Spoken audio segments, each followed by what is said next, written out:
¿Qué tal? ¿Cómo le va? Gracias por acompañarnos en una emisión más de Nivel 5. Saludo a Pati Figueroa. ¿Qué tal, Patricia? Pues te voy a confesar que un poquito cansado el lunes porque pensé que iba a estar descansando todo el día, pero aquí estoy. Sí, día de asueto. Claro que sí. Bueno, para muchos no lo es, para nosotros, entre ellos no lo es. ¿Qué tal, Víctor Torres? ¿Qué tal? Pues aquí todavía en el Buen Fin. Sí, creo que se extienden algunos de los negocios hasta el día lunes. Sí. Sí, en muchos otros no. ¿Qué tal, Jorge Aragón? Bien, no, el Buen Fin es hasta el 1 de diciembre. Ah, claro. Sí. ¿Por qué? Pero aquí estamos. Sí, porque ya se va Calderón. Pero como dijo él, pero solamente se acaba su sexenio, no se acaba el mundo, ¿no? Afortunadamente. Sí, afortunadamente. No le dieron tiempo. Nuestro invitado el día de hoy es el doctor Francisco Frías Castro, actualmente secretario de Educación Pública y Cultura. ¿Qué tal, doctor? Buen día. Muchas gracias por permitirme estar aquí con ustedes en este importante programa. Saludo desde luego a Jorge, a Víctor, a ti, Andrés y a Pati. Bueno, el tema, por supuesto, con la presencia del doctor Francisco Frías Castro aquí en Nivel 5 es, por supuesto, la educación, evidentemente. A mí me parece de entrada que es un tema en el que se debate poco, sin embargo se habla muchísimo y a veces con demasiada estridencia. Y otra cosa más, demasiados lugares comunes en el tema de la educación, me parece. ¿Y por qué digo que no hay debate? Porque en realidad no hay gran discusión en el tema de educación. De repente se enfocan en alguna problemática, particularmente lo que tiene que ver en atacar al sindicato de educación y especialmente a la lideresa del sindicato, echándole las culpas de absolutamente todo. Quizás la tienen de muchísimas cosas, seguramente la tiene de muchísimas cosas, pero me parece que ahí se acaba el debate porque ya se acaba la discusión cuando se polarizan las posiciones en el tema del sindicato.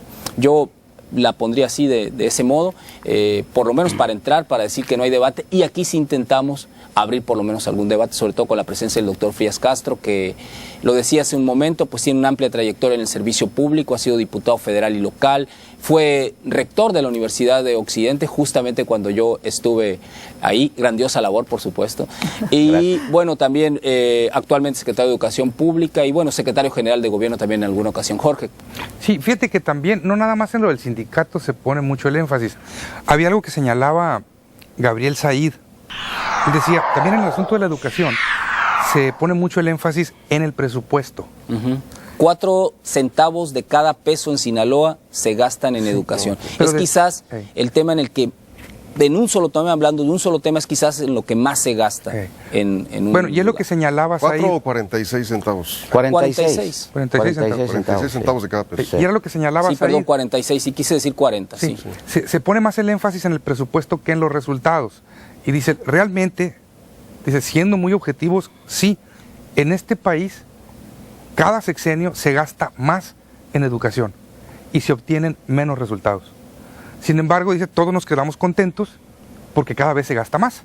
O sea, se le indica, sí, en términos reales, la inversión en educación aumenta en el país. Bueno, no solo en términos reales, sino en proporción al Producto Interno Bruto. Es decir, México gasta mucho en proporción de su Producto Interno Bruto en relación a los mismos gastos que pudiera hacer un país rico, por ejemplo, Finlandia. Así es. Sin embargo, los resultados no son muy abajo. Sí, son por debajo. Exacto. Ahí está también el otro énfasis, dijéramos, erróneo, ¿no? Sí, porque hay otra posición que dice que no hay suficiente dinero para educación, lo cual obviamente pues no. Así es. Sí, evidentemente se necesitaría más dinero, por supuesto, ¿no? Pero hasta el momento, con el dinero que se gasta, los especialistas dicen que debiera haber mejores resultados con ese dinero. No necesitamos gastar más dinero, pues. Así es. Vaya, Pati. Fíjate que buena parte de ese dinero se está yendo a los sueldos de los maestros y a partes que más del 90%. Sí, entonces cuando tú dices y cuando escuchas, recordemos también este discurso de Felipe Calderón hace unos meses cuando dieron el premio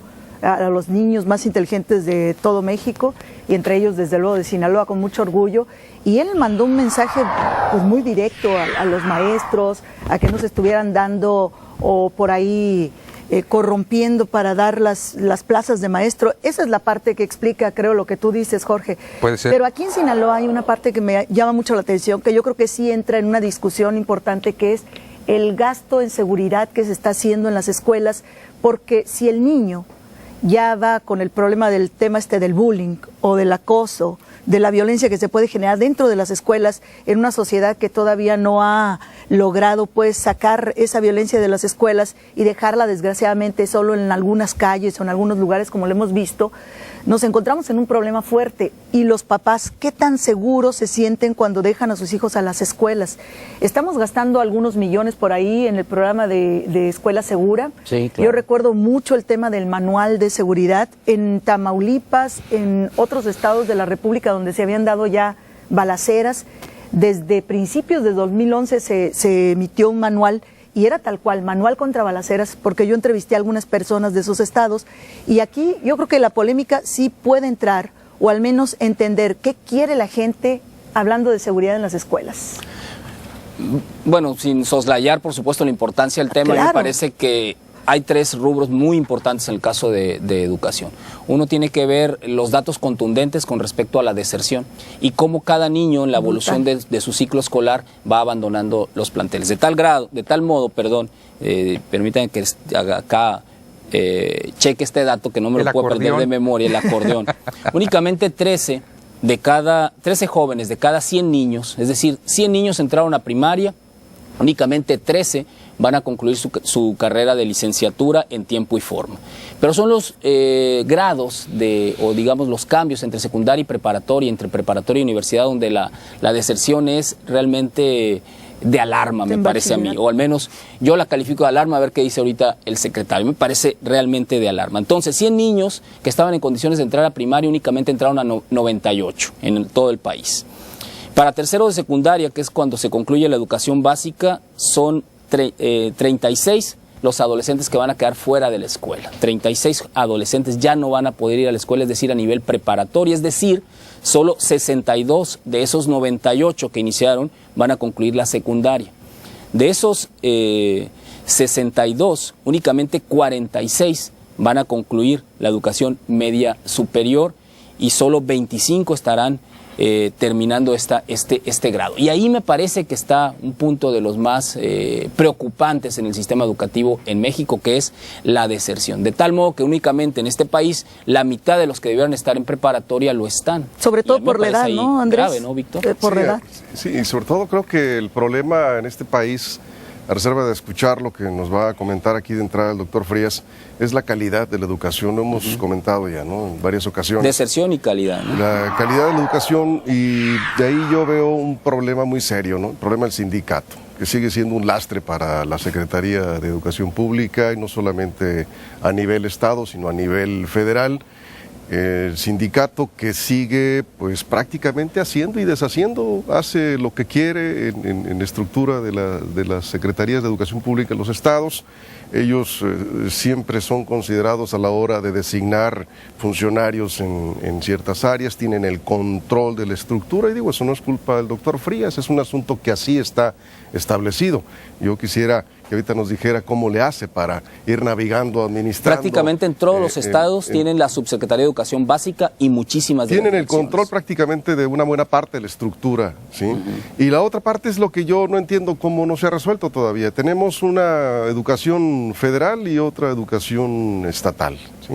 Pues yo creo que ahí quisiéramos que, en lo particular, pues conocer, ¿no?, cómo se maneja esto, ¿no? Porque siento que el Estado como gobierno local no tiene todos los hilos de la educación. Lo decíamos en un programa pasado. Yo creo que, y reitero, esta parte de la educación es la mejor carta de este gobierno, el gobierno de Mario López Valdés. Lo sostengo, lo dije la vez pasada y lo he escrito incluso. Creo que es donde mejores resultados se han tenido en estos 2 años de gobierno. Sin embargo, hay también, por otro lado, muchos rezagos en materia educativa.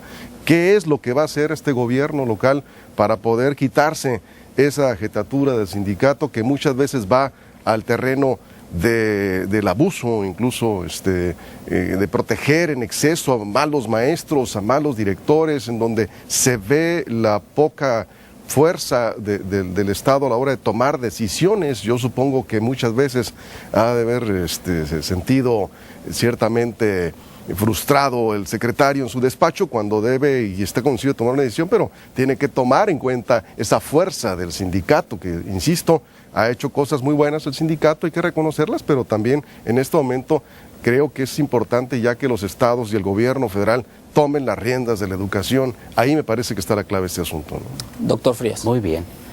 Bueno, antes que nada decirles que todos los puntos de vista que ustedes han expresado aquí son muy interesantes. Yo quisiera decirles a todos que hay que, o distingo como secretario de Educación entre los problemas viejos, tradicionales de la educación y los nuevos problemas que son los de las circunstancias actuales, los que nos imponen los fenómenos sociales, los fenómenos económicos, que impactan a la educación, a salud y a prácticamente todas las ramas de la administración pública. Pati señalaba su preocupación por el manual de procedimientos de seguridad escolar y también es preocupación de la Secretaría de Educación Pública. Curiosamente, este manual de procedimientos para la seguridad escolar surge en el contexto de un México violento. Casi surge como para decirle a los maestros, a los directores, qué es lo que tienen que hacer frente a un hecho de violencia que se presente al interior o al exterior de sus escuelas. Aquí en Sinaloa surge el programa Escuela Segura. Tenemos 7 municipios en Escuela Segura, lo que significa que todas esas escuelas y todas las del sistema educativo tienen en sus bibliotecas o en los escritorios de los directores al menos 5 manuales de procedimientos de seguridad escolar. Por fortuna, salvo un caso que se dio en la ciudad de Mazatlán el año pasado, nuestras escuelas no son el objetivo o el fin de los hechos violentos. Lo he expresado así también en función de lo que sucede en la sierra. El maestro, en términos generales, casi absolutos, casi unánimes, es un personaje respetado en el contexto social, más incluso en las zonas rurales y en las zonas serranas, donde prácticamente ahí convive las 24 horas con las comunidades, porque ahí vive, ahí está con ellos y extiende el horario de atención a los niños y a los padres de familia prácticamente todo el día en lo que se supone y conocemos como horas hábiles. De modo que la violencia no llega, no es exactamente el centro de la atención de los hechos delictivos. En Mazatlán, como comentaba hace un momento, tuvimos una amenaza y se me preguntó a mí qué hacían los directores, porque fue un preescolar y una primaria. Pues que no vayan los niños, entre tanto la autoridad responsable de investigar las amenazas, de investigar todo lo que tenga vinculación con una acción de esta naturaleza, pues lo hagan. Efectivamente dimos parte a la Procuraduría. La Procuraduría resolvió después de 1 o 2 días que no había tal peligro, que la amenaza era más en función de generar confusión y caos, y por fortuna no ha sucedido nada en ambas instituciones. Es lo más cerca que hemos estado de violencia provocada por, digamos, la delincuencia organizada al interior de las escuelas. Bueno, y ahora recientemente una directora, ¿no?, de una escuela. Sí, esa primaria. directora fue objeto, al parecer, todavía no está confirmado, por un padre de familia que se molestó porque no se recibió a un niño después del horario normal y de la dispensa. Generalmente son a las 8:15, cuando todavía dejan entrar a los niños. De modo que, y cada escuela y cada directora tiene sus propias reglas. Jalisco tiene ya su manual de normas al interior de las escuelas, nosotros hacia allá vamos. Pero finalmente sí fue un hecho de violencia, como ha sido el que les roben los automóviles a los maestros. Tenemos sindicaturas, Villa Ángel Flores, La Palma, donde los maestros han sido objeto de este tipo de hechos delictivos. Pero no exactamente las niñas, ni los niños, ni mucho menos las instalaciones, salvo en épocas de vacaciones, que entran y se roban las computadoras para, suponemos nosotros, para cambiarlas por droga. Pero no es la institución en sí, es decir, maestros, alumnos, padres de familia, las que están en amenaza constante, sino los bienes que representan en cada una de las escuelas. Creo que es un programa importante. Vamos sobre 850 cámaras de seguridad. Fui observador de cómo se captan las imágenes de quienes van en contra del patrimonio de las escuelas. Ahí uno del preescolar de La Palma captó perfectamente la imagen, los objetos con los que abrieron la puerta, y la identificación de quienes cometieron estos ilícitos fue más rápida. ¿Los atraparon? Sí, secretario? por supuesto, claro que sí. Y ahí se hizo todo un proceso para apoyar digamos, la identificación de los padres de familia y los maestros con los valores. Hubo talleres para padres de familia y para profesores sobre valores. Es un tema que adelante que me haga alguna pregunta a ustedes les voy a dar una respuesta. En lo que tú comentas, Andrés, de lo que es el Si quiere, ciclo, doctor, permítame, tenemos que ir a una pausa comercial, estamos de regreso en nivel 5. Muy bien.